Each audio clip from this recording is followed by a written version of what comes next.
Salut à tous ces banques de la chaîne, bienvenue sur cette vidéo qui aujourd'hui va parler du deuxième cours de Integrative Medical Hypnosis proposé donc aux US par Roger Moore, et en l'occurrence on a travaillé sur cette deuxième semaine particulièrement sur les émotions ressources. Alors, comme je vous ai dit, pour l'instant, de ce que j'observe, ils ont un vrai travail clinique. D'ailleurs, ils proposent, en tout cas partagent quelques vidéos. Rarement les sessions complètes, mais soit des feedbacks, soit des recadrages qu'ils font avec des clients qu'ils ont en cabinet. Et ça, on le sent dans la façon d'aborder les sujets. Ce que je constate, c'est que, et on le sait bien, dans l'hypnose médicale, donc pour nous en France, on va dire hypnose complémentaire au médical, il y a vraiment énormément d'éléments très simples. Et pour les personnes qui, en psychopratique, en hypnothérapie, accompagnent du monde, alors là encore, je le rappelle une fois de plus, mais ça me semble essentiel, quand vous avez des personnes qui ont des maladies lourdes, psychiques, physiques, n'hésitez pas à leur demander s'ils ont des référents, des médecins, des psychiatres, etc., pour bien savoir si vous pouvez les accompagner sur certains plans, notamment pour tout ce qui est psychiatrie, etc. Pour tout ce qui est physique, pour bien savoir s'il n'y a pas une substitution par l'hypnose, peut-être de cheminement médicamenteux, ce qui peut être concevable, mais ça serait intéressant que le médecin le sache pour peut-être faire diminuer les doses, voire retirer les doses s'il y a satisfaction avec, par exemple, de l'hypnoanalgésie. En tout cas, il y a vraiment cette sensation où on sent une expertise pratique qui est mise en place. Après, c'est très simple. Là, en l'occurrence, on est très sur la recherche des émotions ressources. Donc, la dernière fois, ça a été la relaxation. Et là, on passe sur les émotions ressources avec un petit peu de recadrage de pensée, également des swifts de pensée pour des shifts, pas des swifts, des shifts de pensée. Et c'est assez sympa de voir comment ils l'amènent. Alors eux, ils sont, comme beaucoup d'hypnos, et ça je vous le recommande clairement dans votre questionnement, ne pas vous laisser emporter par les histoires. Il y a beaucoup de régression à la ressource positive. Alors ça c'est amusant. Je me souviens que lit beaucoup en hypnovision, c'est une des premières choses qui est fait faire à ses apprenants, de faire une régression, mais que vers des moments sympas. Et on pourrait se dire, ouais, mais d'un point de vue thérapeutique, c'est pas vraiment ultra utile. Pourquoi ? Parce que autant faire une régression à la cause qui, la plupart du temps, n'est pas le plus agréable du monde. Et là, en l'occurrence, régression ressources positives, ça a du sens dans la dynamique de l'école, qui est de dire on va récupérer des émotions qui sont positives, et notamment dans les vidéos complémentaires qui nous partagent, on voit des régressions, alors parfois juste en hypnose ritualisée, parfois juste en hypnose conversationnelle, où ils ramènent une jeune femme à son accouchement, à un moment beau où l'enfant est arrivé, à un moment chouette de l'enfance, etc., etc., pour aller récupérer des ressources, tout bêtement, et avoir des points de référence sur lesquels la personne va pouvoir se plonger. Et l'opérateur va amener le client, le partenaire, à vivre une émotion positive, et on revient sur ce qui a été vu en semaine 1, amener un ancrage pour que facilement la personne puisse le réexploiter, le réutiliser en auto-hypnose sur les tâches à faire, les prescriptions de tâches à la maison.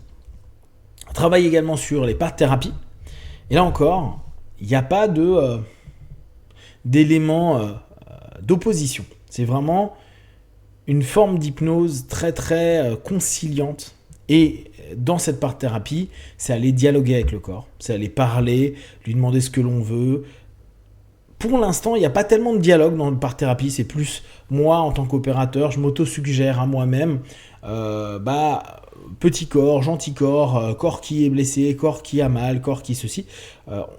Petit à petit, oriente-toi vers quelque chose de positif, d'agréable. Et à ça, il rajoute dès lors l'émotion positive, on va dire l'émotion de joie, en généralisant le mot joie comme étant émotion constructive, positive. Roger a également parlé de l'échelle.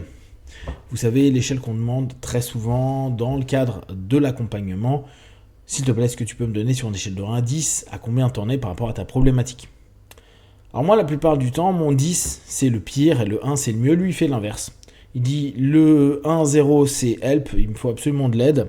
Le 10, c'est génial, je me sens bien, je me sens vraiment feeling great, donc je me sens vraiment très bien.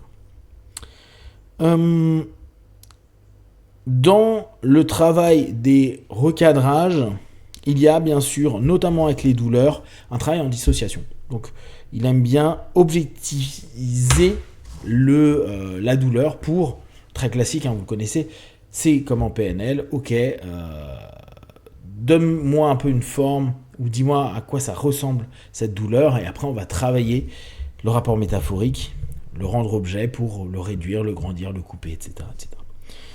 Un des points qui aussi je trouve est intéressant, et c'est ce que je leur faisais en feedback sur les devoirs que j'avais à faire, je dis en France la plupart du temps, on n'est pas beaucoup dans ce qu'ils appellent ego strengthening, en gros développement de l'ego, augmentation de l'estime de soi, tout simplement. C'est pas quelque chose qu'on met particulièrement en avant, alors que eux, et même en hypnose complémentaire ou médicale, ils le font beaucoup. Et j'ai trouvé Roger sur une de ses histoires plutôt pertinente, notamment quand on est malade. Donc là, on parle vraiment de personnes qui ont des maladies lourdes, qui vont peut-être vivre et ou mourir de cette façon-là. La notion de pouvoir se dire, ok, j'ai de l'estime de moi, j'ai de la confiance en moi que je développe, parce que ego strengthening, c'est pas simplement que de l'estime, il y a de la confiance, il y a cette notion de valorisation de soi. Et en l'occurrence, quand tu te retrouves tout seul. Parce que, bien sûr, il y a souvent des motivations extrinsèques, des personnes à l'extérieur qui vont te motiver, t'aider, t'accompagner. Ça peut être très bien un médecin, infirmier, aide-soignante, etc. Mais ça va être aussi la famille, ça va être les amis, etc. Mais il y a des moments où tu te retrouves tout seul. Seul face à ta douleur, seul parce que t'es rentré de l'hôpital, seul parce que tout simplement ta vie fait que t'es seul. Et je trouve que cette idée de travailler sur ce développement de la valeur de soi, je vais généraliser sur ce mot-là, est une chose qui est intéressante, parce que quand les autres sont non ok, quand ils sont pas là, quand ils sont pas présents, voire même quand ils trouvent que vos attitudes sont déplorables parce que vous plaignez trop, parce que, on sait très bien que au début, quand ça va pas bien, les gens peuvent être très à l'écoute, mais eux aussi vivent une tension, une peine. Quand tu es malade, c'est aussi donner une partie de ta maladie à l'autre, bien sûr, pas biologiquement, mais sur la tension psycho-émotionnelle. Et il y a des moments, ils sont non ok, ils sont plus bien avec ça, ils ont du mal à gérer, voire même, ils t'en veulent d'être malade, ce qui est assez normal. Ce qui est naturel dans la notion de normal. Chose qui est, pareil, ça revient un peu à l'échelle, et à cette idée d'aller vers du positif. Mémoriser la joie. Donc ils reviennent sur des régressions pour mémoriser la joie. Après, ça a été juste des petits exemples qui donnaient donc dans les vidéos du jour. Je vais juste vous reprendre le assignment, donc les devoirs qu'on a à faire, le homework. Il propose un bouquin qui s'appelle The Greatest Expression of You.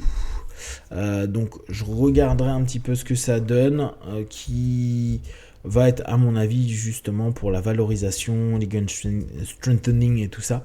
Je pense que c'est quelque chose qui touche à ce niveau-là. Après, pour vous donner un petit peu les questions qui proposaient sur les emotional shifts, thinking shifts, etc. C'est comment vous pouvez shifter quelqu'un qui arrive avec des émotions négatives, comment allez-vous gérer avec des personnes qui n'arrivent pas à dialoguer avec leur corps, etc. etc. Il y a différentes petites questions. Après, à chaque fois, ils nous demandent des petites recherches toutes simples sur une maladie, là en général de peau. Donc, je vous continuerai tout ça. Si vous avez des questions et des remarques partagées sur Facebook, YouTube, j'y répondrai le plus rapidement possible, comme d'habitude, de tout ce que je propose. Ne prenez que ce qui est bon et juste pour vous tester, observer, analyser et conclure. Be one. Ciao.